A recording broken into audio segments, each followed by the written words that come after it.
மிகப்பெரிய அளவில் எரிபொருள் தட்டுப்பாடு ஏற்படக்கூடிய ஆபத்தை நோக்கி இந்த உலகம் சென்று கொண்டிருக்கிறது. இன்று காலையில் வந்த செய்திப்படி பார்த்தால் இங்கிலாந்தில் அடுத்த 2 நாட்களுக்கு மட்டும்தான் எரிபொருள்கள் இருக்கின்றன. என்ன நடக்கப் போகிறது என்று யாருக்கும் தெரியவில்லை.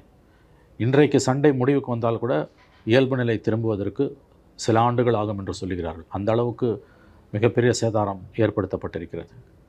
ரெஜிம் சேஞ்ச், ஆட்சி மாற்றம் என்பது அமெரிக்காவின் நோக்கம் என்று முதலில் சொல்லப்பட்டாலும் உண்மை அதுவல்ல என்பதை இந்த போரை அவர்கள் நடத்தும் விதத்திலிருந்து நாம் தெரிந்து கொள்ளலாம். ஈரானில் பள்ளிக்கூடங்கள் தாக்கப்பட்டிருக்கின்றன, மருத்துவமனைகள் தகர்க்கப்பட்டிருக்கின்றன, சாலைகளின் மீது குண்டுகள் வீசப்பட்டு சாலைகள் அழிக்கப்பட்டிருக்கின்றன, எண்ணெய் கிணறுகள் மீது வீசப்படும் குண்டுகள் எரிமலை குழம்பாய் வானில் பறந்து கொண்டிருக்கிறது. அந்த தீ ஜுவாலைகள் சாலைகளில் ஓடிக்கொண்டிருக்கிறது. அந்த எரிமலை ஜுவாலைகள். ஒரு பள்ளி குழந்தைகள் 160 சிறுமிகள், பள்ளி குழந்தைகள், பெண் குழந்தைகள் கொல்லப்பட்டிருக்கிறார்கள். காந்தி மருத்துவமனை பேர் காந்தி மருத்துவமனை. காந்தி மருத்துவமனை அருமையான விஷயம். காந்தி மருத்துவமனை மீது குண்டு வீசப்பட்டிருக்கிறது.